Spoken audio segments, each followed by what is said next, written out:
আপনারা বাঙালি বিভিন্ন নামে সেরেক করেন। কিছু ভণ্ড পীরের মুরিদ আছে নামাজে দাঁড়ায় পীরের খেয়াল করে। এটা শিরক না? ছোট সেরেক না বড় সেরেক? নামাজ হবে কার জন্য? আল্লাহর জন্য। এরা পীরের তাসাউর করে, শিরক।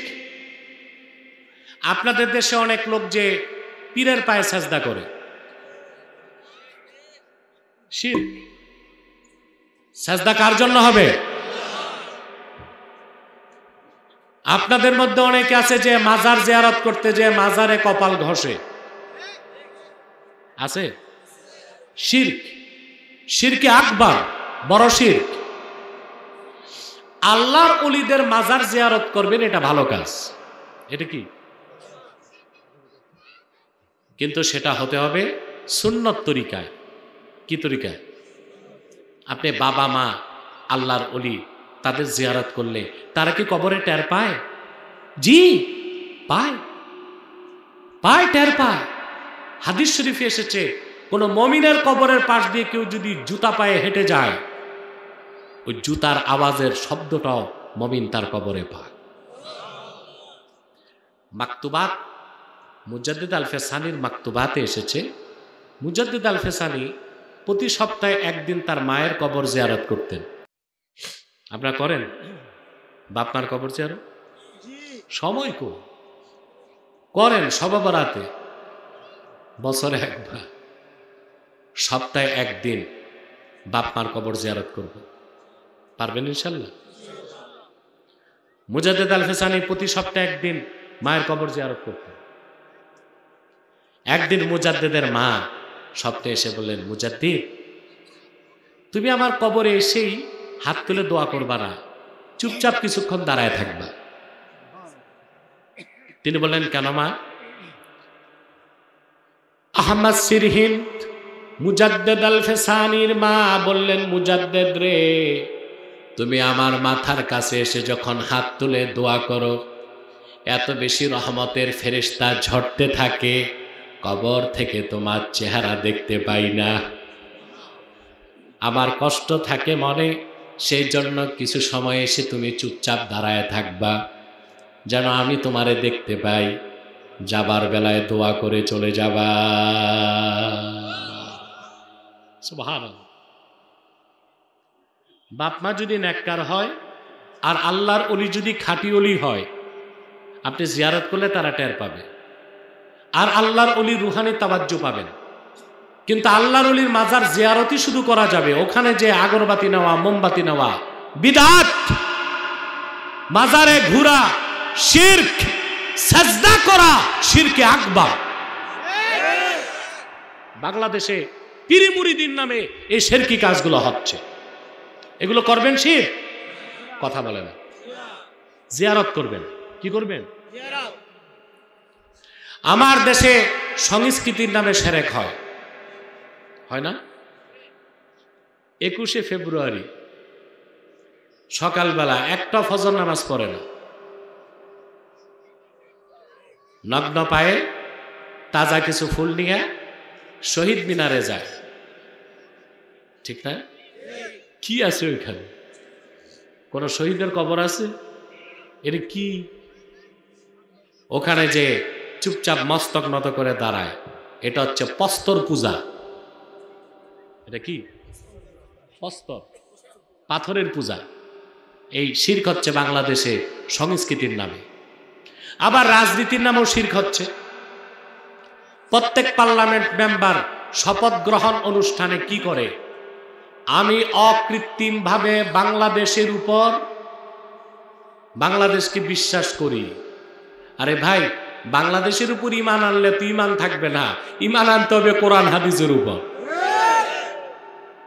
কথা বলেন। তারপর বলে যে আমি সংবিধানকে রক্ষা করব, দেশের স্বার্থ নষ্ট করব না। এই যে শপথ বাক্য পাঠ করে প্রত্যেকটা এমপি ইসলাম থেকে খারিজ হয়ে যায়, এটা হচ্ছে পলিটিক্যাল শিরক, রাজনৈতিক শিরক। এই শিরক মুক্ত রাজনীতি করতে হলে খেলাফতের রাজনীতির কোনো বিকল্প। আরে ভাই, খেলাফত কবে বাংলাদেশে প্রতিষ্ঠিত হবে সন তারিখ আপনার জানার দরকার নাই। আপনি খেলাফতের রাজনীতি বিশ্বাস করবেন, চেষ্টা করবেন, সফলতা কে দিবেন? মৃত্যু যদি এসে যায় কাল হাসর ময়দানে খেলাফত প্রতিষ্ঠার জন্য যে ইমাম হোসেন রক্ত দিয়েছেন, আমার নেতা তোমার নেতা ইমাম হোসেনের পতাকা তলে জায়গা হয়ে যাবে। ইমাম হোসেন খেলাফত প্রতিষ্ঠার জন্য রক্ত দেন নাই? কথা বুঝতেছেন? তাহলে ইবাদতের প্রথম শর্ত, ইবাদত হতে হবে শিরক মুক্ত। আমি আজকে আপনাদের সামনে তেলাওয়াত করেছি সূরাতুল বাকারা থেকে 21 নম্বর আয়াত। আল্লাহ তাআলা মানুষকে কেন সৃষ্টি করলেন সে মূল উদ্দেশ্যটাই তিনি এই আয়াতের মধ্যে তুলে ধরেছেন। আলহামদুলিল্লাহ। সূরা বাকারা আয়াত নাম্বার 21। সূরাতুল বাকারা এমন এক সূরা যে একটা সূরাতে আল্লাহ 1000 আদেশ করছেন, 1000 নিষেধ করেছেন। হলো না? পুরুষের কণ্ঠে বলেন সুবহানাল্লাহ। এই সূরাতে কত আদেশ, নিষেধ কত? সুবহানাল্লাহ বলবেন না? সূরাটিতে 286টি আয়াত আল্লাহ নাজিল করেছেন। 1000 আদেশের মধ্যে প্রথম আদেশ ইয়া আইয়ুহান নাস উবুদু রাব্বাকুম, হে মানব জাতি তোমরা তোমাদের রবের ইবাদত করো। এটা প্রথম আদেশ। এটা কি? সূরাতুল বাকারার ব্যাখ্যা কত ব্যাপক, তাফসীরের কিতাব সাক্ষ্য দেয়। ওয়াকাফা আবু বকরিন রাদিয়াল্লাহু তাআলা আনহু সামানিয়াতা সানা ফি সূরাতিল বাকারা। আবু বকর রাদিয়াল্লাহু তাআলা আনহুর মতো মানুষের সূরা বাকারাটা বুঝতে 8 বছর সময় লেগেছে। কত বছর? 8 বছর। কার? উনি কুরাইশি, ওনার ভাষা আরবি। সুবহানাল্লাহ। আল্লাহর হাবিবের সাহাবীদের মধ্যে সর্বশ্রেষ্ঠ সাহাবী, ওনার সূরা বাকারা বুঝতে লেগেছে 8 বছর। বসো।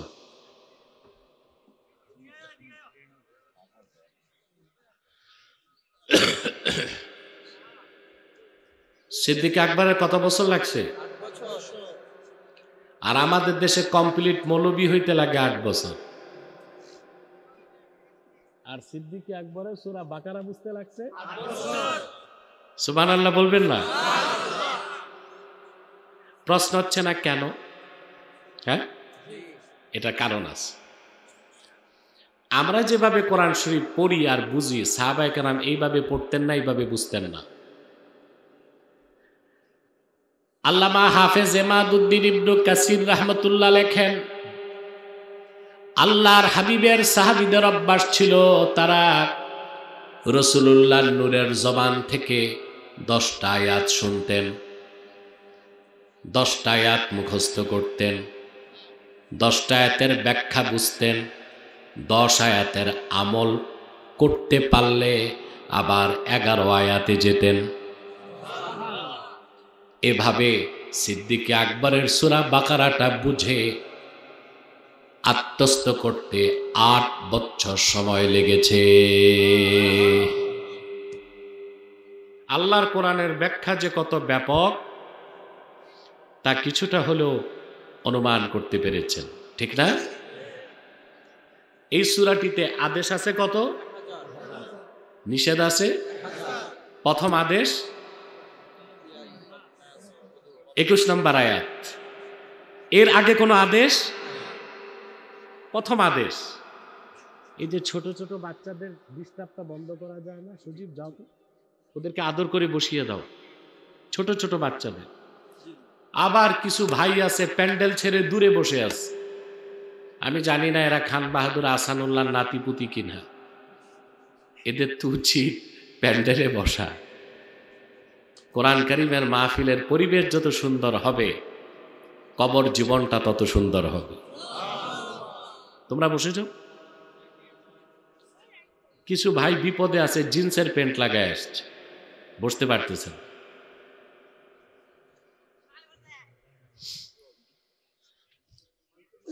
কথা শুনতেছেন? আমার দিকে তাকান, মনোযোগ দেন।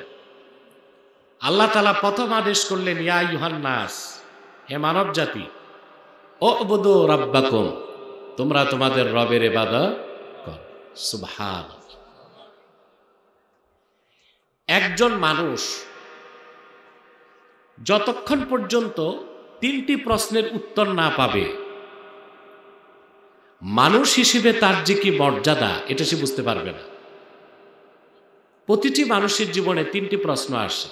কয়টি? প্রথম প্রশ্ন, আমি কে? দ্বিতীয় প্রশ্ন, আমি কোথা থেকে? তৃতীয় প্রশ্ন, আমাকে কেন আল্লাহ সৃষ্টি করছেন?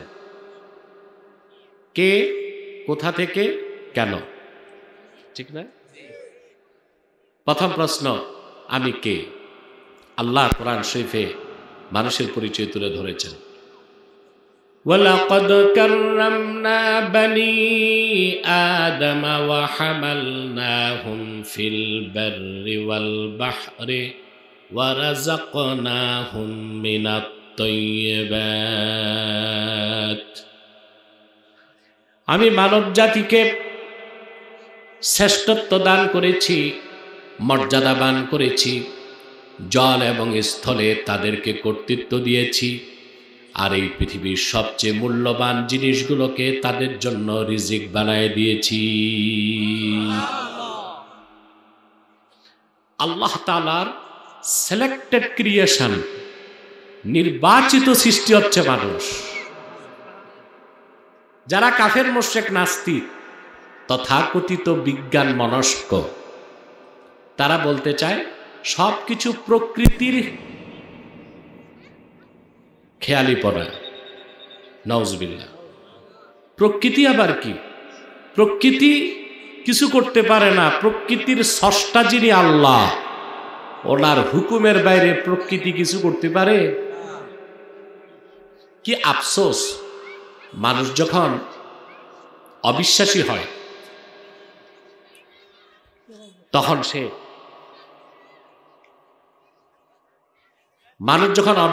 হয় তখন সে তার বিবেক বুদ্ধি হারিয়ে ফেলে।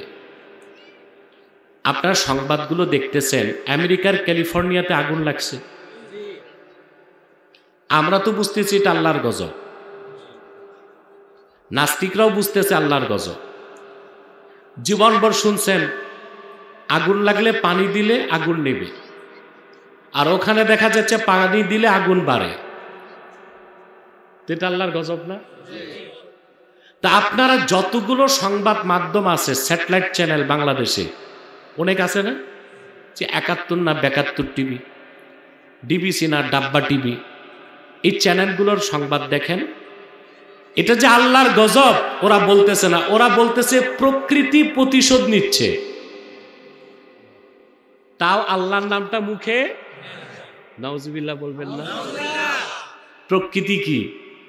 প্রকৃতি তো কিছুই না, প্রকৃতির স্রষ্টা আল্লাহ, ওনার হুকুমের বাইরে প্রকৃতি কিছুই করতে পারে না। এই যে মানুষ, কাফের মুশরিকরা বলে মানুষ হচ্ছে ন্যাচারাল সিলেকশন, প্রাকৃতিকভাবে এমনি এমনি মানুষ হয়ে গেছে। নাউজুবিল্লাহ বলবেন। কোরআন বলতেছে না, মানুষ হচ্ছে আল্লাহ তাআলার সিলেক্টেড ক্রিয়েশন, বেস্ট ক্রিয়েশন। আল্লাহ খুব শখ করে মানুষ বানাইছে, শ্রেষ্ঠত্ব দিয়েছেন, মর্যাদা দিয়েছেন, সম্মান দিয়েছেন, কর্তৃত্ব দিয়েছেন। জলে কর্তৃত্ব কার? মানুষের। আল্লাহর বান্দা, আল্লাহ দিয়েছেন তো কর্তৃত্ব মানুষকে। অথচ সমুদ্রের সবচেয়ে বড় প্রাণী হচ্ছে নীলতিমি।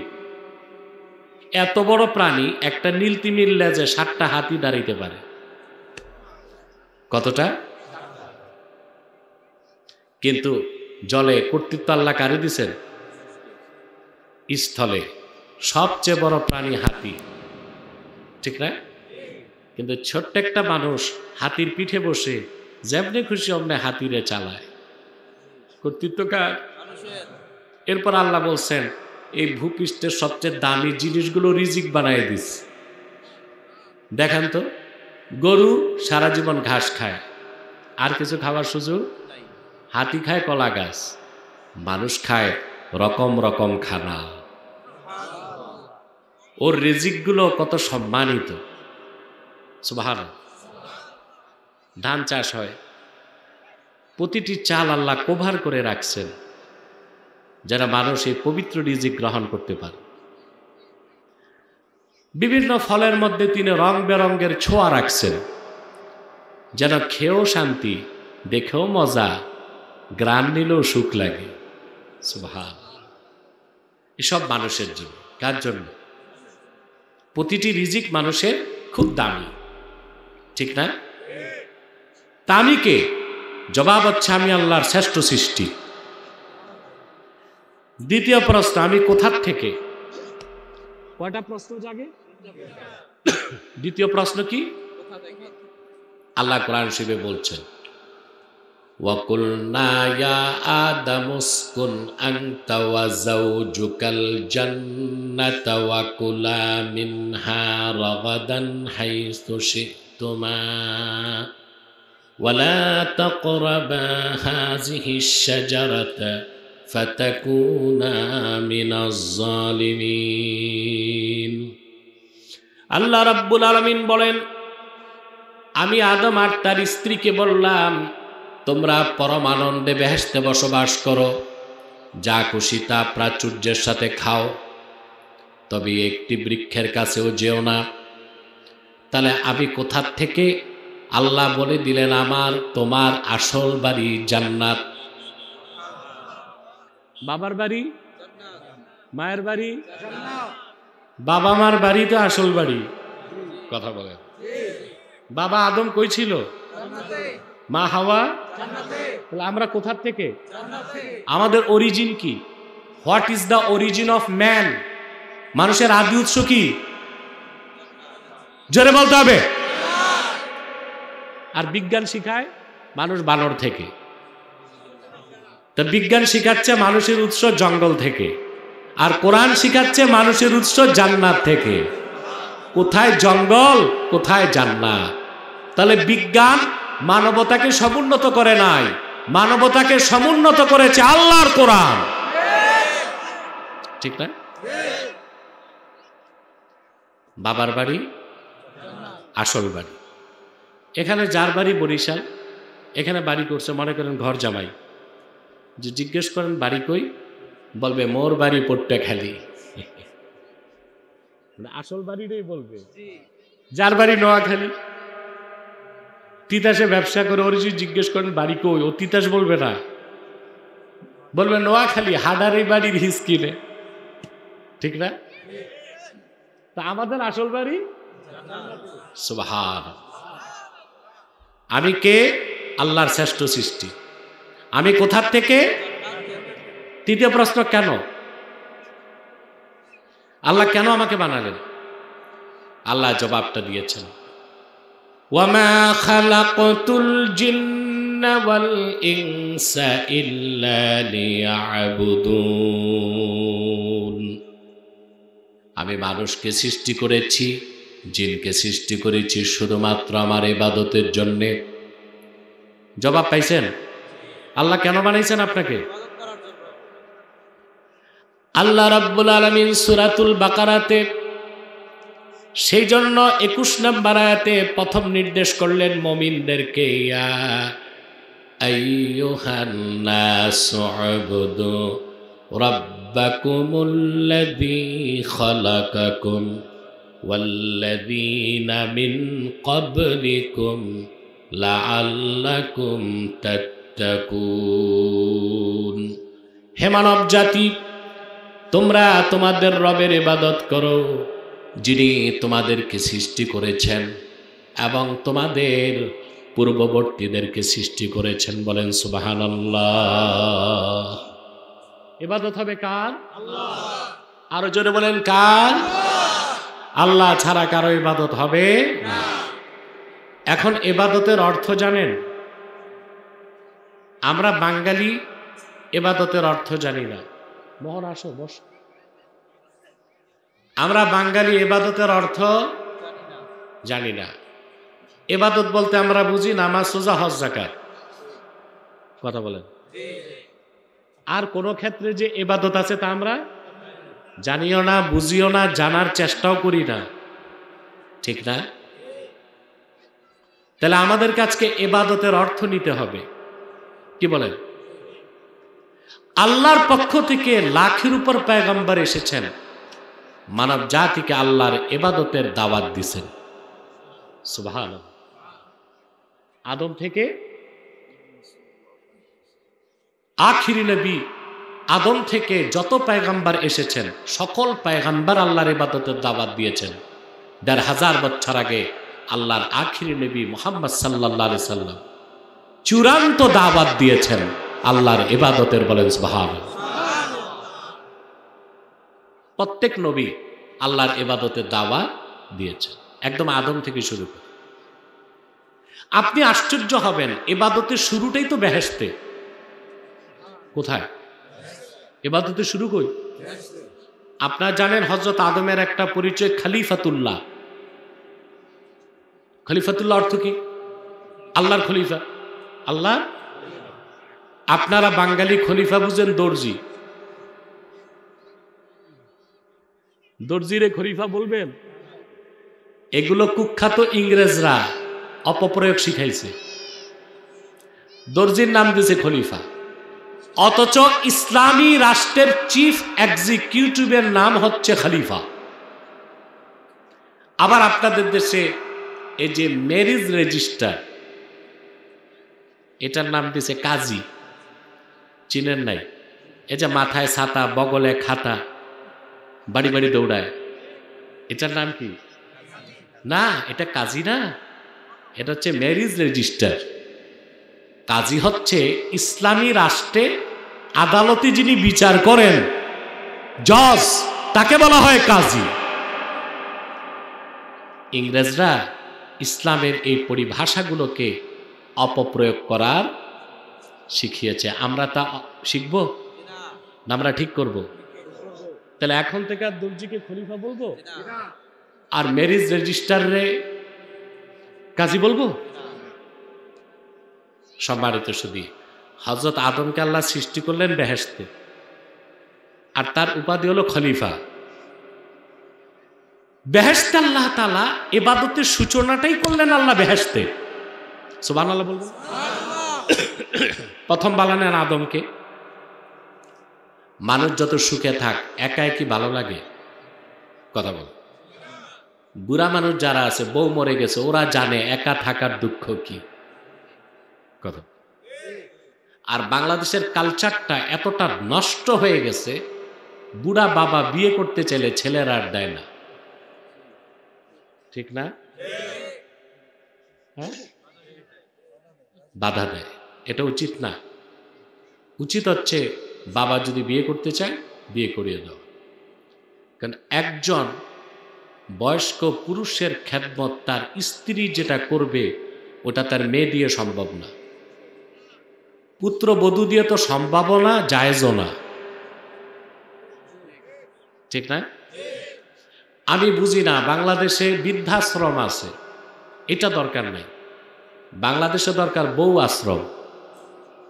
যে বুড়ারা বিয়ে করতে চায়, সন্তান করতে দেয় না, সরকারের উচিত তাদের বিয়ে করে এক একটা ফ্ল্যাট দেওয়া। কি বলে? তো বাংলাদেশের দরকার কি, বউ আশ্রম না বৃদ্ধাশ্রম? এটা হলে বুড়ারা খুশি হবে। আলহামদুলিল্লাহ। বুড়া মানুষ বিয়ের কথায় যে খুশি হয়, আর কিছুতে এত খুশি হয়। আলহামদুলিল্লাহ। একাকিত্ব, বোরিং, এটা খুব একটা পেইনফুল পানিশমেন্ট। একা জেলখানায় মানুষ কষ্ট পায় কেন? একা। বউ নাই, বাচ্চা নাই, প্রতিবেশী নাই, কেউ নাই। বেহেশতে আদম আলাইহিস সালাম একা থাকতে থাকতে ভাবলেন যদি সঙ্গী সাথী পাইতাম। ওনার মনে জাগছে, ঠোঁটে বলে নাই। কিন্তু জান্নাত হচ্ছে এমন এক জায়গার নাম, বান্দার মনে যা জাগবে কামনা বাসনা, মুখে বলার আগে আল্লাহ তা পূরণ করে দিবেন। ওই জায়গার নাম কি? আদমের মনে জাগছে, মুখে আনেন নাই। তাফসীর ইবনে কাসিরে এসেছে ফাআলকাল্লাহু আলাইহিন নাওম, হযরত আদমকে আল্লাহ ঘুম পাড়ায় দিয়েছেন। কারণ আল্লাহ তাকে অপারেশন করবেন, অপারেশন করতে অজ্ঞান করতে হবে না। বিজ্ঞানী অ্যানেস্থেসিয়া এই প্রযুক্তি পাইছে কই? ইসলাম থেকে পাইছে। অ্যানেস্থেসিয়া বুঝেন না? 200 বছর আগে যখন অ্যানেস্থেসিয়া ছিল না, তো ডাক্তার অপারেশন কেমনে করতো জানেন আপনারা? আমি মেডিকেল সায়েন্সের ইতিহাস পড়ছি। মুগুর আছে না, মুগুর দিয়ে রুগীর মাথার পিছনে বাড়ি দিত, রুগী অজ্ঞান থাকতো, ওই 2-4 মিনিটে অপারেশন করে ফেলত। এই ছিল সনাতন পদ্ধতির অপারেশন। আর আদম আলাইহিস সালামকে বেহেশতে আল্লাহ ঘুম পাড়াইছেন, মানে অ্যানেস্থেসিয়া করছেন। কেন? অপারেশন করবেন। সুবহানাল্লাহ বলবেন। তাহলে যে অ্যানেস্থেসিয়ার আইডিয়াটা বিজ্ঞান পাইছে কোত্থেকে? ইসলাম থেকে। সুবহানাল্লাহ বলুন। তিনি ঘুমিয়ে গেছেন, তার বাম পাশের পাজরের হাড্ডির একটা অংশ নিয়ে আল্লাহ তার স্ত্রীকে বানাই দিয়েছে। হুশ ফিরার পর নবী আদম দেখেন তার সামনে পরমা সুন্দরী, নিখুঁত সৌন্দর্যের ধারক এক মূর্তমান নারী দাঁড়িয়ে আছে। হযরতে আদম ধরতে গেছে, জিবরিল দিছে ধমক, মা থামো থামো, অধৈর্য হইও না। আদম আলাইহিস সালাম বললেন, কেন? আল্লাহ তো এটা আমার জন্যই বানাইছেন, তো আমারও ধরতে দিবা না কেন? হযরতে আদম বললেন, জিবরিল বললেন, আদ্দি মোহরাহা ক্বাবলা আন তামাসসাহা, এতে তোমার স্ত্রীকে স্পর্শ করার আগে তার মোহর আদায় করে দাও। আপনার মোহর দিছেন? মনে হয় না, সব বাকি। সব কি? সুন্নাত হচ্ছে বিয়ের পর স্ত্রীকে স্পর্শ করার আগে তার মোহর তারে দিবেন। আমল করছেন এইটা? জি না, সব বাকি। মরার আগ দিয়া বুড়া মানুষ পা ধরে মাফ করে দাও, কি দরকার? আপনি যতটুক পারবেন মোহর ততটুক বলেন, আর সেটাকে নগদ দেন, ঠিক না? আমাদের দেশে মোহরটা হয়েছে ফ্যাশন। কি হয়েছে না? কিসের 10 লাখ? ঢাকাতে হয় 1 কোটি 30 লাখ 33,330 টাকা 33 পয়সা। দেবার বেলায় 10 লাখও দেয়নি, সব বাকি। ফাঁকি দিয়া ম্যারেজ রেজিস্টার কমিশন নিয়ে গেছে।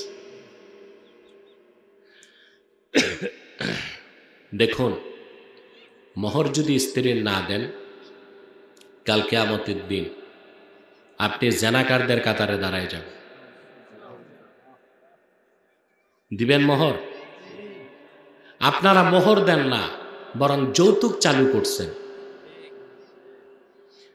আমার দৃষ্টিতে যে যুবকরা যৌতুক নেয় তারা সুপুরুষ না কাপুরুষ। আপনারা কি বলেন? একটা ছেলে এমএ পাস করছে, বিয়ের সময় যৌতুক চায়। কিছু তো আছে আবার মুসল্লি টাইপ, যৌতুক চাইতে লজ্জা না, তো যৌতুকের নামে কৌতুক করে। যে বলে, বিয়াই সাহেব আমি হাজি মানুষ, নামাজ পড়ি, তো যৌতুক তো নিব না, এটা তো খুব খারাপ জিনিস। তো বিয়ের পর ছেলেটার একটু ইটালি পাঠাই দিয়েন। হে যৌতুক নেয় না, হে ভোতা ছুরি দিয়া জবাই দিছে, ঠিক না? আফসোস যুবকরা, তুমি একজন সুশিক্ষিত কালচার্ড সিভিলাইজড হিসেবে তোমার স্ত্রীকে জিম্মি করে শ্বশুর থেকে যৌতুক নিতে পারো না। এটা হচ্ছে ভদ্রবেশে ডাকাতি ছাড়া আর কিছু না। কারা কারা যৌতুক নিবে না বিয়েতে হাত তুলে দেখাও। মাশাআল্লাহ, বুড়া মানুষও হাত তুলছে।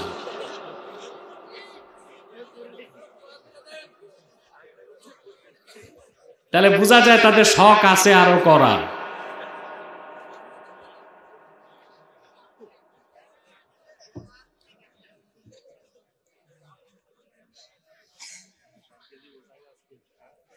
এ তো বাংলা টাইমে চলে।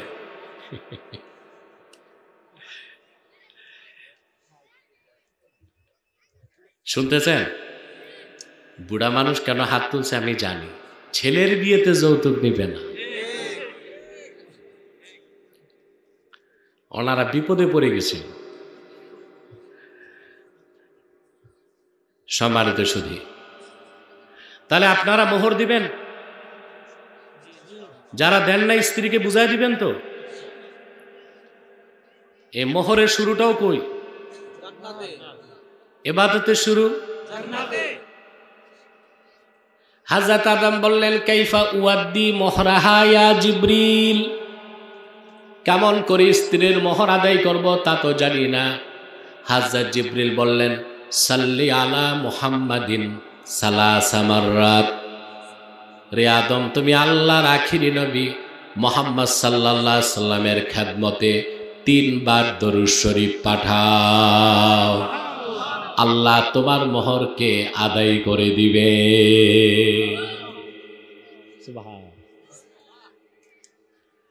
বেহেশতে ছিলেন একজন, এখন কয়জন?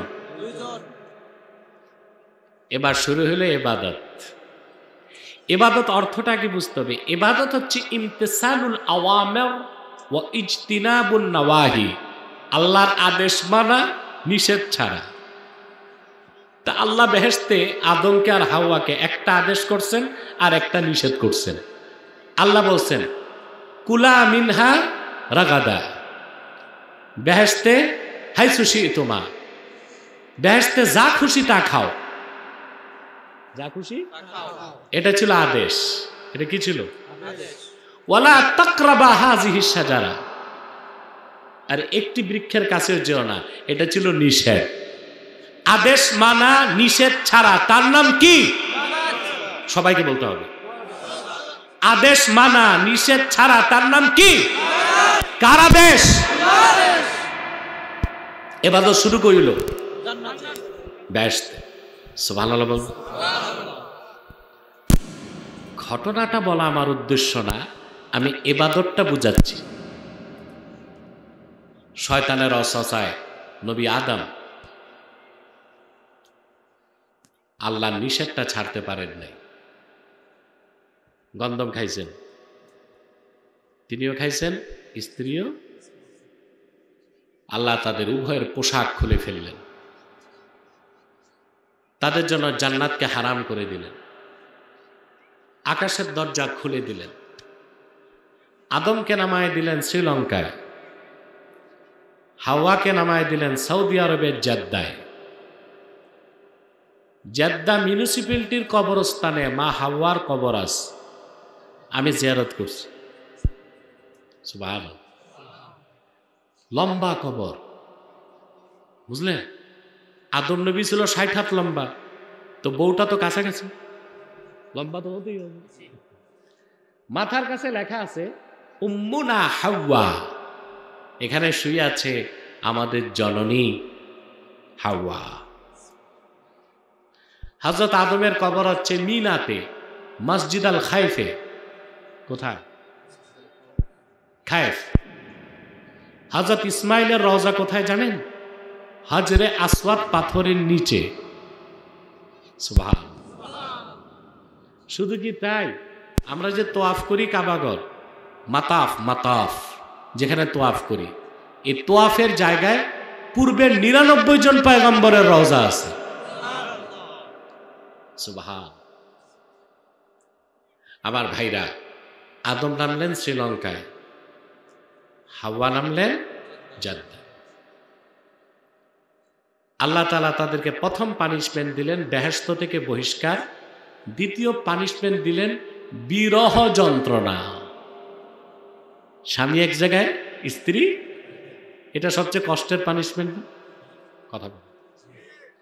আপনারা যারা আউল বাউল ফাউল গান শোনেন, বিরহের গান শোনেন না? কথা বল। শুনে তো, বিরহ যন্ত্রণাটা খুব কঠিন।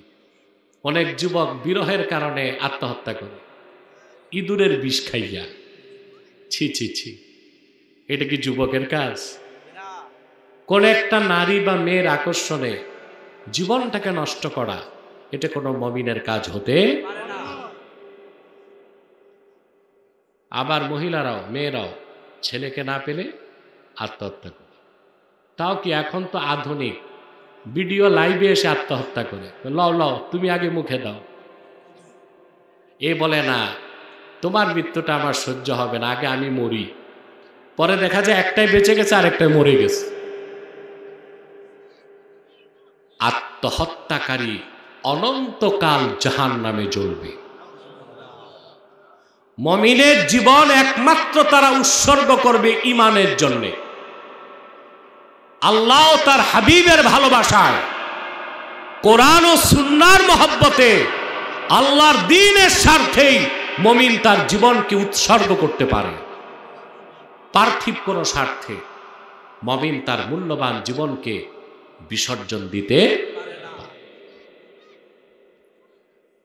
আমি বলছিলাম আদম আলাইহিস সালামের পরিচয় কি? খলিফা। কি ইবাদত শুরু হয়েছে কই? আদম দুনিয়ায় আসছে, শত শত বছর তওবা করছে, গুনাহ মাফ হয় নাই। আল্লাহর হাবিব মুহাম্মদ সাল্লাল্লাহু আলাইহি ওয়াসাল্লামের ওসিলা ধরে যখন আল্লাহর কাছে ক্ষমা চাইছে, আল্লাহ মাফ করে দিয়েছে। এই ব্যাপারে 5টা হাদিস সহিহ সনদে বর্ণিত আছে। কয়টা হাদিস? এবার বুঝেন ভালো করে। আদেশ মানা, নিষেধ ছাড়া, তার নাম কি? আদমের গুনাহ যখন মাফ, এখন তো দুনিয়ার সংসার শুরু না? কথা বলে। এবার শুরু হলো খেলাফত। খেলাফত কি? আদেশ মানা, নিষেধ ছাড়া, তার নাম হচ্ছে ইবাদত। আদেশ মানানো, নিষেধ ছাড়ানো, তার নাম হচ্ছে খেলাফত। আদেশ মানানো, নিষেধ ছাড়ানো, তার নাম কি? আমি একটা উদাহরণ দিই, কথা বোঝা যাচ্ছে? নামাজ পড়া কি? ইবাদত। নামাজ পড়ানো কি? খেলাফত। মদ পান না করা কি? ইবাদত। মদ পান কেউ করতে চাইলে বাধা দেওয়া কি? খেলাফত।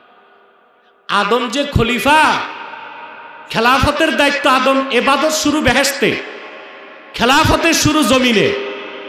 সেই যে খেলাফত শুরু হয়েছে, যত পয়গম্বর এসেছে আল্লাহর জমিনে আল্লাহর খেলাফত কায়েমের চেষ্টা করেছে। অতএব ইসলামের রাজনীতি নাই, এটা মুনাফিক ছাড়া কেউ বলতে পারে না। আজ বলা হচ্ছে যে কোরআনের সাথে রাজনীতির সম্পর্ক নাই, এটা মুনাফিকদের কথা, এটা মুমিনের কথা হতে পারে। কাদের কথা? কোরআনের রাজনীতি নাই? জোরে বলতে হবে। ইসলামের রাজনীতি নাই? আরে ভাই, শুধু ইসলামের রাজনীতি আছে তা না, বলা হয়েছে আসিয়াসাতুল ইসলামিয়া জুজউল ইসলাম আল্লাযী লা ইয়াতাজাজ্জাউ। ইসলামী রাজনীতি ইসলামের অংশ, ইসলাম থেকে এটাকে আলাদা করার সুযোগ নাই। তবে একটা ব্যাখ্যা নিচ্ছি। আমাদের দেশে তথাকথিত বুদ্ধিজীবী আছে না, রামবাব নাস্তিক কিছু, এখন আর লজ্জায় তারা বুদ্ধিজীবীটা লেখে না, এখন লেখে রাষ্ট্রচিন্তক। কি লিখে? ওনারা রাষ্ট্র নিয়ে চিন্তা করে। কি নিয়ে চিন্তা করে?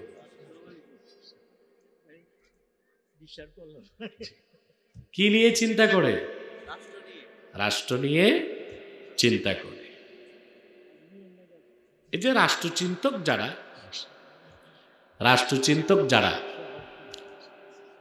ওরা কি বলতেছে, তারা মানুষকে বিভ্রান্ত করে। কি করে? বিভ্রান্তটা কিভাবে করে? ওরা দেখাতে চায় যে ইসলামের মধ্যে ভাগ আছে। নাউজুবিল্লাহ বলবেন। ইসলামে কোনো ভাগ আছে? ওরা বলে পলিটিক্যাল ইসলাম, বলে রেডিক্যাল ইসলাম, বলে সুফিবাদী ইসলাম। ইসলামকে ভাগ করা যায় না, এটা কুফর। ইসলাম একটাই। আমরা যখন জিহাদের কথা বলি, বলে এটা রেডিক্যাল ইসলাম।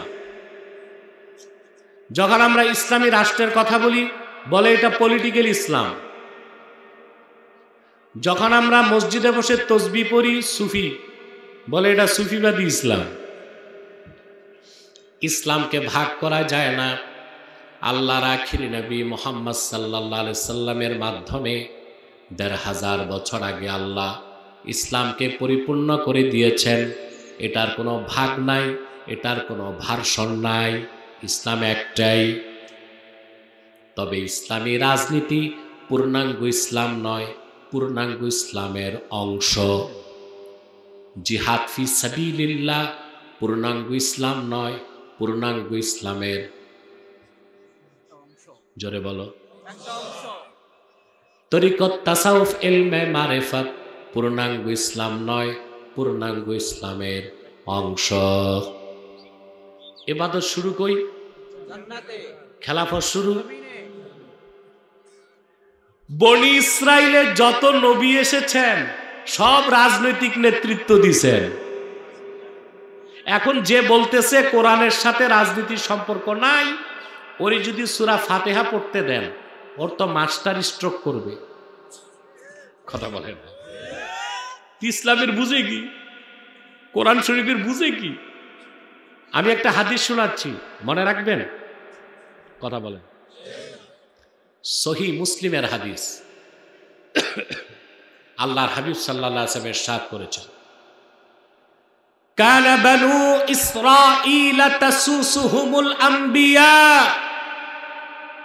কুল্লামা হালাকা নাবিয়্যুন খালাফাহু নবী ফাইন্নাহু লা নাবিয়্যা বাদি ফাসায়াকুনু খুলাফা। সহিহ মুসলিমের হাদিস। আল্লাহর হাবিব সাল্লাল্লাহু আলাইহি ওয়াসাল্লাম ইরশাদ করেছেন, বনি ইসরাইলে রাজনৈতিক নেতৃত্ব দিত নবীগণ। আমি কি কবরস্থানে না মাহফিলে? তোমাদের ভাবসাবে তো তা লাগে না। আবার বলছি, বনি ইসরাইলের রাজনৈতিক নেতৃত্ব দিত নবীগণ। তো সব রাজনীতি কি খারাপ? না কিছু রাজনীতি ইবাদত? আজকের বিষয় কি? ইবাদত। এটা বুঝাচ্ছি, ঠিক না? ধৈর্য আছে? আলহামদুলিল্লাহ। আপনারা টাইমিং ঠিক রাখেন না। আমি কখন আসছি 1 ঘন্টা চলে যাচ্ছে, আর এখন লোকজন আসতেছে। এরা আসলে ওই যে সকাল 9টার ট্রেন রাত 9টায় ছাড়ে, ওই লোকাল টাইম অনুসরণ করে। সড়ক পথে আসলে টাইমিং ঠিক রাখা যায় না, আকাশ পথে আসলে ঠিক রাখা যায়, ঠিক না? সম্মানিত সুধী, তো সব রাজনীতি কি খারাপ? না কিছু রাজনীতি ইবাদত। বনি ইসরাইলের রাজনৈতিক নেতৃত্ব দিত কারা? নবীগণ। মুসা নবী রাজনীতি করছে, দাউদ নবী রাজনীতি করছে, সুলেমান নবী রাজনীতি করছে। পূর্বে সব নবী বনি ইসরাইলের রাজনীতি করতেন। এটা আমার কথা না, সহিহ মুসলিমের হাদিস। রাসূল কারীম সাল্লাল্লাহু আলাইহি ওয়াসাল্লাম ইরশাদ করেছেন, ফাইন্নাহু লা নাবিয়্যা বাদি। তবে আমি মুহাম্মদ সাল্লাল্লাহু আলাইহি ওয়াসাল্লামকে প্রেরণ করে আল্লাহ নবুয়ত ও রিসালাতের দরজা চিরতরে বন্ধ করে দিয়েছেন। আমার পরে কিয়ামত পর্যন্ত কোনো নবী নাই, কোনো রাসূল নাই, কোনো নবী আসবে না, কোনো রাসূল আসবে না। ফাসায়াকুনু খুলাফা। আমার পূর্ণাঙ্গ দ্বীন ইসলামের প্রচার আর আমার উম্মতের রাজনৈতিক নেতৃত্ব দিতে খলিফারা আসবে। ইসলামের রাজনীতি আছে না নাই? কোরআন হাদিসের রাজনীতি আছে না নাই? তোমাদের এই সোশ্যালিজম, ক্যাপিটালিজম, ডেমোক্রেসি, অ্যারিস্টোক্রেসি এগুলো নাই। খেলাফতের রাজনীতি কোরআনে আছে, হাদিসে আছে, ইসলামে আছে, ঠিক কিনা বলেন? অতএব ইসলামী রাজনীতিকে অস্বীকার করার কোনো সুযোগ নাই। এটা খেলাফত। এটা কি? নবী আদমের পরিচয় কি ছিল? খলিফা। কথা বলেন। ইবাদত শুরু হয়েছে কই? খেলাফত শুরু আল্লাহর আখিরি নবী মুহাম্মদ মুস্তাফা সাল্লাল্লাহু আলাইহি ওয়াসাল্লাম ১৫০০ বছর আগে আল্লাহর দ্বীন যখন পরিপূর্ণ হয়ে গেল, আল্লাহর আখিরি নবী নূর নবীজি মুহাম্মদ সাল্লাল্লাহু আলাইহি ওয়াসাল্লাম দুনিয়া থেকে বিদায় নিয়ে মুহাম্মদ সাল্লাল্লাহু আলাইহি ওয়াসাল্লাম রফিকে আলা আল্লাহর কাছে চলে যাবার পরে আল্লাহর হাবিবের সাহাবীগণের মধ্যে প্রথম খেলাফতের দায়িত্ব নিলেন আবু বকর সিদ্দিক, তারপরে ওমর, তারপরে ওসমান, তারপরে আলী। ৩০ বছর এই জমিনে খেলাফত ছিল পরিপূর্ণ মাত্রায়। বলেন সুবহানাল্লাহ। তারপর কিছু সময়ের জন্য আসলো মুলুকিয়াত। কি আসলো? এজিদের মাধ্যমে রাজতন্ত্র। পরবর্তীতে আবার ওমর ইবনে আব্দুল আজিজ এসে খেলাফত চালু করলেন। কথা বুঝতেছেন? তাহলে ইবাদতের শুরু বেহেশতে, খেলাফতের শুরু। মুসলমানদের উপর ইবাদতের অন্যতম অংশ হচ্ছে খেলাফতের ভিত্তিতে রাষ্ট্র চালানো। এটা ইবাদতের অংশ, ইবাদতের। এই জন্য আমরা মুসলমান বুঝি নামাজ, রোজা, হজ, যাকাতটাই ইবাদত না। আল্লাহর আদেশ মানা, নিষেধ ছাড়া তার নাম ইবাদত। আদেশ মানানো, নিষেধ ছাড়ানো তার নাম কি? যেমন আল্লাহ কোরআন কারীম সূরা হজ ৪১ নম্বর আয়াতে বলেছেন, আল্লাযীনা ইম্মাক্কান্নাহুম ফিল আরদি আকামুস সালাতা ওয়া আতাউয যাকাত ওয়া আমারু বিল মা'রুফি ওয়া নাহাউ আনিল মুনকার ওয়ালিল্লাহি আকিবাতুল উমুর। যদি আমি মুহাম্মদ সাল্লাল্লাহু আলাইহি সাল্লামের ইমানদার উম্মতদেরকে রাষ্ট্র ক্ষমতার মালিক বানাই, তারা রাষ্ট্রীয়ভাবে নামাজকে কায়েম করবে, যাকাতকে আদায় করবে, সৎ কাজে আদেশ করবে, অসৎ কাজে নিষেধ করবে। তা নামাজটা কি ব্যক্তি জীবনে ফরজ নাকি রাষ্ট্র জীবনেও ফরজ? যাকাতটা কি ব্যক্তি জীবনে ফরজ নাকি রাষ্ট্র জীবনেও ফরজ? আর আমরা ব্যক্তি জীবনে নামাজ পড়ি, যাকাত দেই, কিন্তু রাষ্ট্রীয় জীবনে নামাজ নাই, যাকাতও নাই। তাই আমরা কি আল্লাহর ইবাদত করতে পারলাম পূর্ণ মাত্রায়? টাইম কত? হ্যাঁ, ৩:১৭। এখানে কি লামাঝাবি আছে নাকি? হ্যাঁ হ্যাঁ, গোমরা আছে লামাঝাবি। আপনারা এই লামাঝাবিদের ফেতনাটা উৎপাদন করতে পারলেন না। না, এটা একটা চরম পর্যায়ের বাতিল ফেরকা। এদের ব্যাপারে সাবধান থাকবেন। কথা বুঝতে পারছেন? জোহরের টাইম হয় নাই, আসরের আজান দিতেছে। চিন্তা করছেন? শুনতেছেন কথা? আল্লাহর হুকুম, মুসলমানরা যদি রাষ্ট্র ক্ষমতায় যায়, নামাজ কি করবে? প্রতিষ্ঠিত করবে।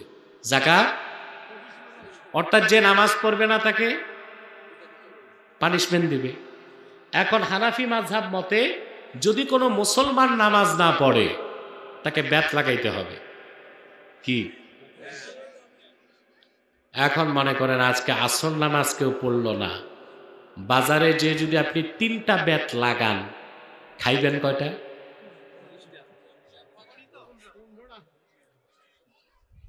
এলাকার কোনো চেয়ারম্যান মেম্বারও পারবে বেনামাজিকে ব্যাত লাগাতে? চেয়ারম্যানই থাকবে না। কোন এমপি যদি বেনামাজিকে ব্যাত লাগায়, তার এমপিগিরি থাকবে? সংসদে হইচই হবে, এ লোকটা তো আফগানিস্তান থেকে আসছে, তারা ইমপিচ করো, ঠিক না? কিন্তু রাষ্ট্র যদি সাংবিধানিকভাবে নীতি নেয়, নামাজ যে পড়বে না তাকে শাস্তি দেওয়া হবে, তখন আর বাধা থাকবে? ওইটার জন্য কি খেলাফত লাগবে কিনা? আদেশ মানা নিষেধ ছাড়া ইবাদত, আদেশ মানানো নিষেধ ছাড়ানো। মদ পান করা কি? এখন মানুষ যদি ঘরে ঘরে মদ পান করে, আমাদের দেখার দায়িত্ব নাই, ওর হিসাব ও দিবে। কিন্তু কোন বাজারে যদি মদের দোকান দেয়, নিষেধ করতে হবে না? আপনারা এটা তিতাস নাকি? তিতাসে মনে করেন থানা প্রপারে মদের দোকান একটা খুলছে, আপনারা মেনে নেবেন? দেখা যাবে এলাকার ইমাম ওলামা ঐক্য পরিষদ কর্মসূচি দিছে, আগামী শুক্রবার মদের দোকান উচ্ছেদ করা হবে। 40 মসজিদ থেকে 10,000 মুসল্লি নিয়ে ইমাম সাহেবরা গেছে, যে দেখে মদের দোকান পাহারায় রাষ্ট্রের অথরাইজড কিছু লোকজন বন্দুক তাক করে দাঁড়ায় আছে। ভাঙ্গা যাবে? কথা বল। পুলিশ বলবে মাওলানা সাহেবরা যদ্দুর লাফান লাফাইছেন, এবার বাড়ি যায় দাওয়াত খান, কাছেও আসবেন না। তার কারণ যে মদের দোকান খুলছে, মদ আনছে, সরকারকে ট্যাক্স দিছে, প্রতি গ্লাস মদে সরকারকে ভ্যাট দেয়। এই জন্য প্রজাতন্ত্রের দায়িত্ব হচ্ছে মদের দোকান রক্ষা করা। কিন্তু রাষ্ট্র যদি পলিসি নিত যে না, মদ আমদানি রপ্তানি ও মদ পান করা নিষেধ, তাহলে মদের দোকান খুললে 10,000 মুসল্লি লাগতো না 10 জন পুলিশ যথেষ্ট ছিল? এটা খেলাফত ছাড়া সম্ভব? কথা বলেন। তাহলে ইবাদত হচ্ছে হুকুম মানা নিষেধ ছাড়া, আর খেলাফত হচ্ছে হুকুম মানানো নিষেধ ছাড়ানো। সুবহানাল্লাহ বলবেন? ইবাদত বুঝতেছেন? আমার ভাইরা, ইবাদতের ব্যাখ্যা দিতে যে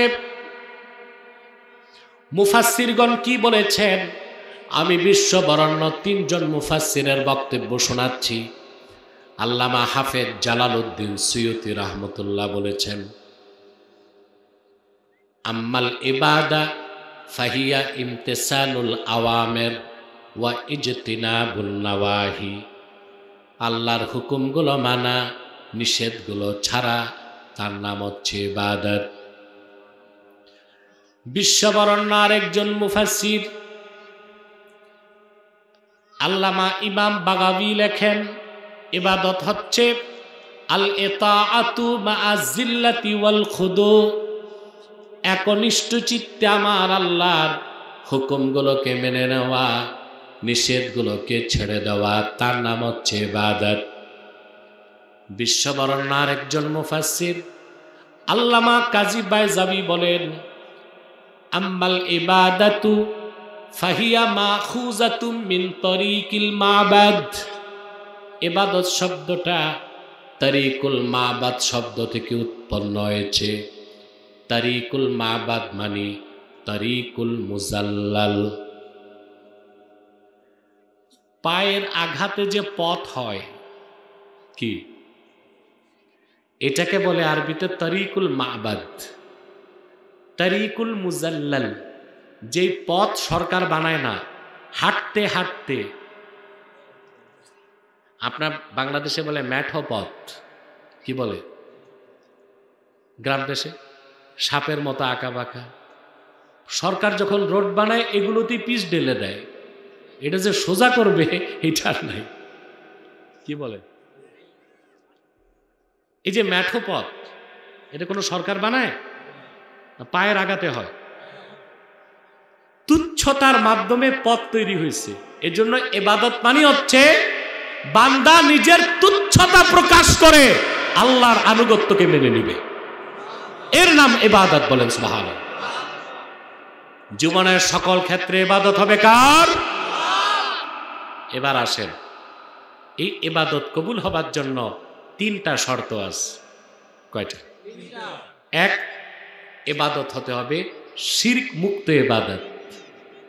আল্লাহর ইবাদতে কাউকে শরীক করা যাবে না।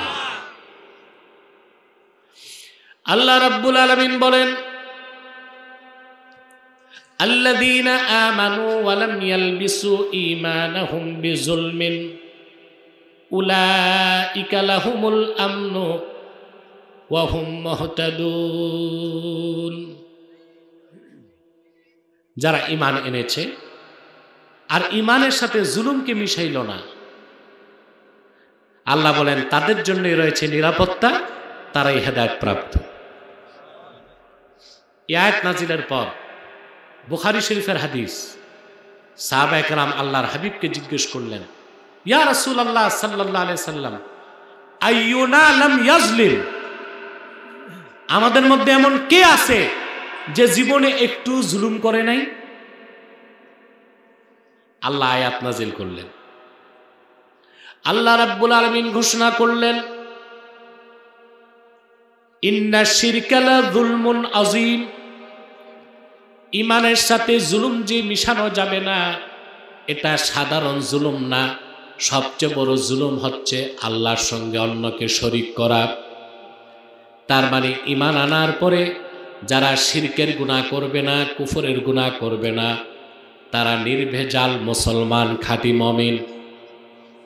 আল্লাহ তাদেরকে বিনা আযাবে, কম হিসাবে, ফার্স্ট চান্সে জান্নাত দান করবেন। ইবাদত হবে কি? শিরক মুক্ত। কয়টা শর্ত? ইবাদত কবুল হইতে কয়টা শর্ত? ইবাদত হবে শিরক মুক্ত। আপনারা বাঙালি বিভিন্ন নামে শিরক করেন। কিছু ভণ্ড পীরের মুরিদ আছে, নামাজে দাঁড়ায় পীরের খেয়াল করে। এটা শিরক না? ছোট শিরক না বড় শিরক? নামাজ হবে কার জন্য? আল্লাহর জন্য। এরা পীরের তাসাউর করে, শিরক। আপনাদের দেশে অনেক লোক যে পীরের পায়ে সাজদা করে, শিরক। সাজদা কার জন্য হবে? আপনাদের মধ্যে অনেকে আছে যে মাজার জিয়ারত করতে যে মাজারে কপাল ঘষে, আছে? শিরক। শিরকে আকবার, বড় শিরক। আল্লাহর ওলিদের মাজার জিয়ারত করবেন, এটা ভালো কাজ, এটা কি? কিন্তু সেটা হতে হবে সুন্নত তরিকায়। কি তরিকায়? আপনি বাবা মা আল্লাহর ওলি তাদের জিয়ারত করলে তারা কি কবরে টের পায়? জি পায়, পায়, টের পায়। হাদিস শরীফে এসেছে, কোন মুমিনের কবরের পাশ দিয়ে কেউ যদি জুতা পায়ে হেঁটে যায়, ওই জুতার আওয়াজের শব্দটাও মুমিন তার কবরে পায়। মাকতুবাত, মুজাদ্দিদ আল ফেসানির মাকতুবাতে এসেছে, মুজাদ্দিদ আল ফেসানি প্রতি সপ্তাহে একদিন তার মায়ের কবর জিয়ারত করতেন। আপনারা করেন বাপমার কবর জিয়ারত? সময় করেন সবে বরাতে, বছরে একবার, সপ্তাহে একদিন বাপমার কবর জিয়ারত করব। পারবেন ইনশাল্লাহ?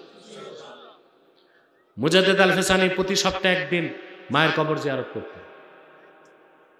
একদিন মুজাদ্দিদের মা স্বপ্নে এসে বললেন, মুজাদ্দিদ, তুমি আমার কবরে এসেই হাত তুলে দোয়া করবা না, চুপচাপ কিছুক্ষণ দাঁড়ায় থাকবা। তিনি বললেন, কেন মা? আহমদ সিরহিন্দ মুজাদ্দিদ আল ফেসানির মা বললেন, মুজাদ্দিদ রে, তুমি আমার মাথার কাছে এসে যখন হাত তুলে দোয়া করো, এত বেশি রহমতের ফেরেশতা ঝরতে থাকে, কবর থেকে তোমার চেহারা দেখতে পাই না।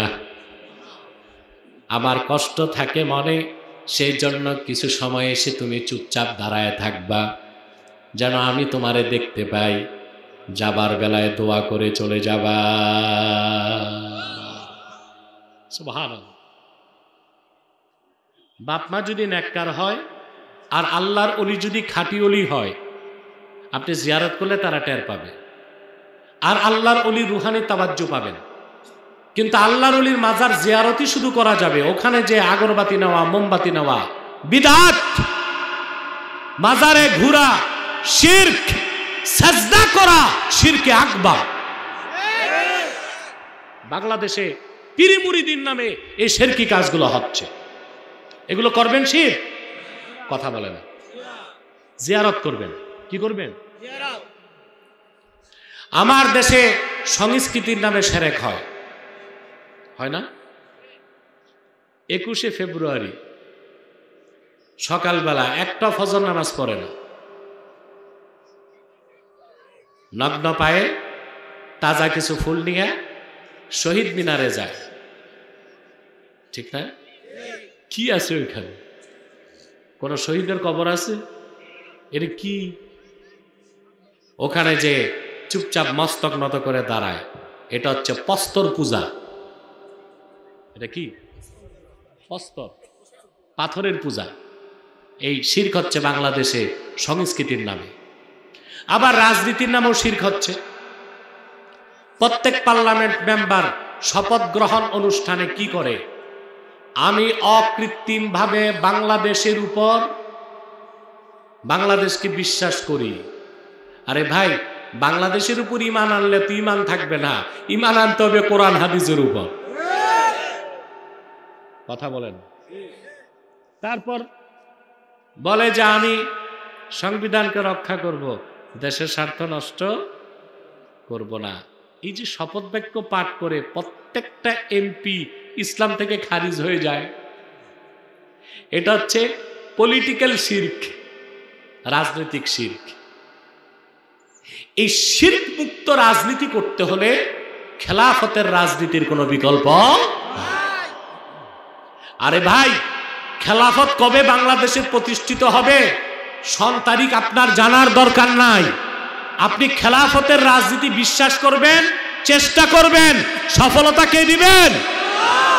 মৃত্যু যদি এসে যায়, কাল হাসর ময়দানে খেলাফত প্রতিষ্ঠার জন্য যে ইমাম হোসেন রক্ত দিয়েছেন, আমার নেতা তোমার নেতা ইমাম হোসেনের পতাকা তলে জায়গা হয়ে যাবে। ইমাম হোসেন খেলাফত প্রতিষ্ঠার জন্য রক্ত দেন নাই? কথা বুঝতেছেন? তাহলে ইবাদতের প্রথম শর্ত, ইবাদত হতে হবে শিরক মুক্ত। 2, ইবাদত হতে হবে আল্লাহর জন্য, আল্লাহর সন্তুষ্টির জন্য। কার জন্য? সকল ইবাদত কার জন্য হবে? হযরত জিবরিল আল্লাহর হাবিবকে জিজ্ঞেস করলেন, ওয়ামাল ইহসান, ইহসান কি? আল্লাহর হাবিব বললেন, আন তা'বুদাল্লাহ কাআন্নাকা তারাহু ফাইন লাম তাকুন তারাহু ফাইন্নাহু ইয়ারাক। তুমি এমন ভাবে আল্লাহর ইবাদত করবে যেন তুমি আল্লাহকে দেখতেছো। যদি মনে করো আল্লাহকে দেখতে পারছো না, অবশ্যই মনে রাখবা আল্লাহ তোমাকে দেখতেছেন। সুবহানাল্লাহ। এভাবে ইবাদত করার যে মজা, এর চেয়ে মজার কিছু আছে? কথা বলে। হযরত আলী রাদিয়াল্লাহু তাআলা আনহুর পায়ে যুদ্ধের ময়দানে তীর ঢুকছে, লোহার ফলা। বের করতে গেলেই উনি চিৎকার দেন, এত ব্যথা। আল্লাহর হাবিব বললেন, সাহাবীরা, আমার আলী যখন নামাজে দাঁড়ায় যাবে তখন তীরটা বের করে দিও, টের পাবে না। হযরত আলী যখন নামাজে যেতেন, হুজুরি কলবে নামাজ পড়তেন, আল্লাহর ভালোবাসায় ডুবে যেতেন। এই দুনিয়ার কোনো অনুভূতি তার থাকতো না। রাসূল করিম সাল্লাল্লাহু আলাইহি ওয়াসাল্লামের একজন জলিলুল কদর সাহাবী ছিলেন আব্বাদ ইবনু বিশর। কি নাম? উসুদুল গাবা, আসমাউর রিজালের কিতাবে এসেছে। কোন যুদ্ধের ময়দান থেকে রাসূল করিম সাল্লাল্লাহু আলাইহি সাল্লাম মদিনাতুল মুনাওয়ারাতে ফিরতেছিলেন। কথা বুঝতেছেন? আল্লাহ হাবিব সাল্লাল্লাহু আলাইহি সাল্লাম যুদ্ধের ময়দান থেকে ফিরতেছিলেন। মদিনা মুনাওয়ারাতে প্রবেশের আগেই রাত হয়ে গেছে। আল্লাহর হাবিব বললেন, তাবু লাগাও। তাবু লাগানো হয়েছে। আর সাহাবায়ে কেরাম তো ঘুমায় যাবেন। রাসূলুল্লাহ সাল্লাল্লাহু আলাইহি সাল্লাম 2 জন সাহাবীকে পাহারার দায়িত্ব দিলেন। এখন আব্বাদ বিন বিশির পাশের যে সাহাবী তাকে বলেন, ভাই দুইজন জেগে লাভ কি? প্রথম রাতে আমি পাহারা দিই, আপনি ঘুমান, শেষ রাতে আপনি পাহারা দিবেন, আমি ঘুমাও। ওই সাহাবী ঘুমাই গেছেন। আব্বাদ বিন বিশির ভাবলেন, তো শুধু দাঁড়ায় থেকে লাভ কি, আমি একটু তাহাজ্জুদ নামাজ পড়ি। মানে তাহাজ্জুদে দাঁড়ায় গেছেন, জোরে জোরে তেলাওয়াত করতেছেন। উনি ভাবছেন শত্রু কাছে আসবে না, মনে করবে সবাই জামাতে নামাজ পড়তেছে। আব্বাদ বিন বিশিরের হাতে এক কাফের নিহত হয়েছিল, বুঝলেন, কাফেরের স্ত্রী। তখন সেই কাফেরটা শপথ করেছিল আব্বাদ বিন বিশিরকে হত্যা না করে, আব্বাদ বিন বিশির না, মানে রাসূলুল্লাহ সাল্লাল্লাহু আলাইহি ওয়াসাল্লামের কোন সাহাবীকে হত্যা না করে সে পানি খাবে না। তীর ধনুক নিয়ে আস্তে আস্তে সে তাঁবুর কাছে চলে আসছে। ভয়তে আর কাছে আসে না, তেলাওয়াত চলতেছে, ভাবছে সবাই জেগে জেগে নামাজ পড়তেছে। বিচক্ষণ তীরন্দাজ আব্বাদ বিন বিশিরের গলার কণ্ঠ খেয়াল করে তীর নিক্ষেপ করলো অন্ধকারে। প্রথম তীরটা এসে তার সিনায় বিদ্ধ হলো। হাদিস সাক্ষী দেয়, আব্বাদ বিন বিশির সামান্যতম নড়াচড়াও করলেন না, তেলাওয়াত করেই যাচ্ছেন। হাদিস সাক্ষ্য দেয়, ফালাম ইয়াতাহাররাক ওয়ালাম ইয়াকতাইস সালাত। রাসূলুল্লাহর সাহাবী তেলাওয়াত বন্ধ করলেন না, এক চুলও নড়লেন না। অন্ধকারে কাফের মনে করলো তীর তো লাগে নাই, দ্বিতীয় তীর নিক্ষেপ করলো, সেটাও এসে সিনায় বিদ্ধ হলো। লাম ইয়াতাহাররাক ওয়ালাম ইয়াকতাইস সালাত। আব্বাদ বিন বিশির সামান্য একটু নড়লেন না, তেলাওয়াত বন্ধ করলেন না। কাফের মনে করলো তীর লাগে নাই, তৃতীয় তীর নিক্ষেপ করলো, সেটাও সিনায় বিদ্ধ হলো। সাহাবী চরম ধৈর্যের সাথে নামাজ শেষ করে ডানে বামে সালাম ফিরায়া পাশের সাহাবীকে ডাক দিয়ে বললেন, ভাই জলদি উঠো, আমার আর সময় নাই। সাহাবী উঠে দেখেন একটি নয় দুইটি নয়, আব্বাদ বিন বিশিরের সিনায় 3টি তীর বিদ্ধ হয়ে আছে, আর তাজা রক্তে তার সমস্ত শরীরটা স্নাত হয়ে গেছে। ঘুমন্ত সাহাবী ঘুম থেকে উঠে চিৎকার করলেন, শত্রু চলে এসেছে, তোমরা জাগো। সবাই জাগলেন। এসে দেখেন আব্বাদ বিন বিশির নামাজের সুরতে বসে আছেন, তার সিনায় 3টা তীর বিদ্ধ হয়ে আছে। সাহাবা একরাম জিজ্ঞেস করলেন, আব্বাদ, প্রথম তীর যখন তোমার সিনায় লাগলো তুমি আমাদেরকে ডাক দাও নাই কেন? আব্বাদ বললেন, শোনো সাহাবীরা, আমি গভীর রাতে আমার আল্লাহর হুজুরিতে তাহাজ্জুদ নামাজে এত বেশি মজা পাচ্ছিলাম, 1টা 2টা 3টা তীর বিদ্ধ হয়েছে, আমি তো কোনো টের পাই নাই। আমার আল্লাহর হাবিব মুহাম্মদ সাল্লাল্লাহু আলাইহি ওয়াসাল্লামের সাহাবীগণ এভাবে আমার আল্লাহর ইবাদত করতে। আর আমরা নামাজ পড়ি, মশা কামড় দিলে এত জোরে থাপ্পড় দেয়, নিজের গাল ফেটে পাশের মুসল্লির গালে বাতাস লাগে, ঠিক কিনা? ইবাদতের দ্বিতীয় শর্ত, ইবাদত হতে হবে ইখলাসের সাথে। ইবাদতের তৃতীয় শর্ত, ইবাদত হতে হবে সুন্নত তরিকায়। সুন্নতের বাইরে কোনো ইবাদত কবুল হবে না। আল্লাহর ইবাদত করবেন, কথা বলেন। সেজন্য আল্লাহ রাব্বুল আলামিন বলেন, ইয়া আইয়ুহান নাসু উবুদু রাব্বাকুমুল্লাযী খালাকাকুম ওয়াল্লাযীনা মিন ক্বাবলিকুম লাআল্লাকুম তাত্তাকুন। হে মানব জাতি, তোমরা তোমাদের রব আল্লাহর ইবাদত করো, তোমাদের রবের ইবাদত করো, যিনি তোমাদের সৃষ্টি করেছেন এবং তোমাদের পূর্ববর্তীদেরকে সৃষ্টি করেছেন, যেন তোমরা জাহান্নামের আগুন থেকে বাঁচতে পারো। সাদাকাল্লাহুল আযীম ওয়া সাদাকা রাসূলুহুন নবিয়্যুল কারীম ওয়া নাহনু আলা যালিকা মিনাশ শাহিদিন ওয়াশ শাকিরিন আলহামদুলিল্লাহি রাব্বিল আলামিন। ইবাদত করবেন আল্লাহর, কথা বলেন, ওয়াদা করলেন? এতদিন যে আল্লাহর ইবাদত করেন নাই, এই যুবকরা বসো বসো, মুনাজাত হবে এখন।